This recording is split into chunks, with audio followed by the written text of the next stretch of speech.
James Worthy certainly made eyewear look cool on the court. His goggles became his signature look as he played a pivotal role on 3 title-winning teams with the Lakers, earning the nickname Big Game. I guess that's what posting a triple-double in Game 7 of the NBA Finals will do. I sat down with Worthy for this week's edition of Legends. Legends, sponsored by calljacob.com. 3 championships, just an outstanding piece of NBA history, a dynasty, an era that will never be repeated. What stands out to you the most about those years in the purple and gold? One of the things that we were not able to do was beat the Celtics. The Lakers had horrible history going back to the Jerry West, Wilt Chamberlain, Elgin Baylor days. I think it was 7 or 8 finals the Lakers lost to the Celtics. And then in 1984, we got a chance to meet them again. And we lost in 84. So I started to believe that, damn, maybe there is some leprechaun or some luck in Boston. So beating them in 1985, I think was the biggest championship in Laker history.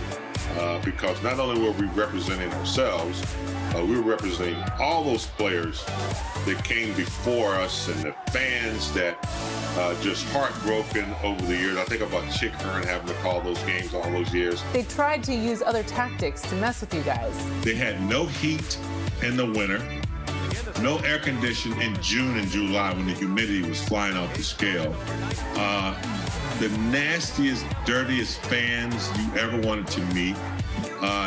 You couldn't even relax in your own hotel room because they were calling you all night long. Even if you told the operator to deny all your calls, they were in on it too.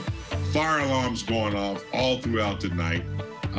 The locker rooms, showers were about 6 feet tall max. So you imagine Kareem in their shower. I mean, it was a horrible place to go. We hated it, and that gave us incentive to go in there and do what we had to do. Yeah, it feels good. Obviously, Jamal Wilkes had 52.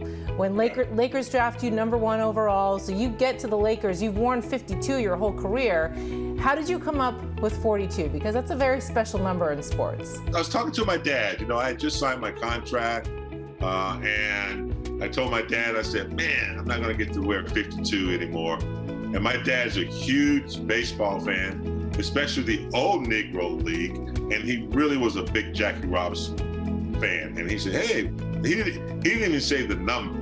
He just said, hey, what about Jackie? I knew Magic had 32, and I thought 42 flowed pretty good with that. And so I chose that number. It fit pretty well. And man, I never thought I'd have it retired and it'd be hanging in Staples, but apparently it was a good choice. Thank you, Jackie. And 42 and 32 did flow pretty well together. What was special about your relationship with Magic?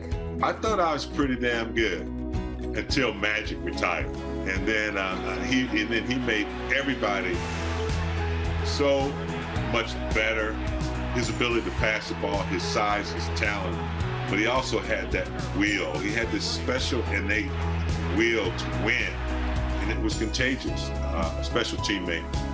If I had to pick a team, and you know, people say if you had to pick one guy to start a team, I'm still going to go with that guy because he gets it done. What do you think about Kobe's legacy and just how much he meant to the city of Los Angeles?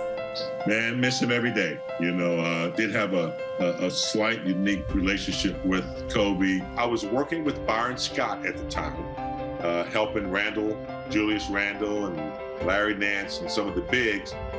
And all of a sudden, Kobe wanted to come in, and he wanted to know a little bit more about footwork. And I was blown away because I had watched him play for 19 years. I had seen him pretty much demonstrate everything I've ever done and everything I could do, but he was still searching for knowledge. Give me a good Chick story. My mom loved Chick Hearn. She would stay up on the East Coast late, 10:30, just to listen to. She never heard anything like that, the way he called the game. And one thing she loved in particular was when the game was over, it was closing, the eggs are cooling, the lights are out, the refrigerator. So when we came to Charlotte, when the Hornets franchise opened, my mom would cook a bunch of food, bring it to the arena, and so her and Chick just became friends. And she said, the Jell-O is jiggling. And he started to use that. And somewhere I found it, and he was receiving an award, and he said, the Jell-O is jiggling I got from Gladys Worthy. So that is a true story. So whenever I hear that, that's from my mom. I hadn't heard that story, and I've known James for over a decade now, and I thought, oh my gosh, that's so cool that his mother Gladys, gave that to Chick.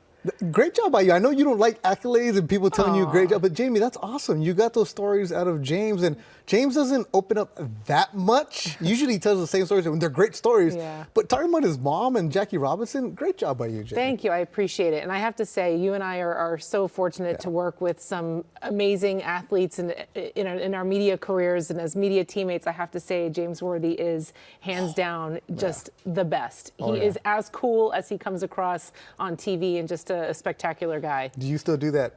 James Worthy knows my name? We would do that in the hallways. Sometimes we text. It's cool. Oh, I'm sorry. I'm not on that level. What's up, James? All right. Thanks for watching Legends on SportsCentral. The law offices of Jacob Emrani are proud to support the team who built the basketball dynasty here in Los Angeles. The legendary team at calljacob.com are here for you 24/7.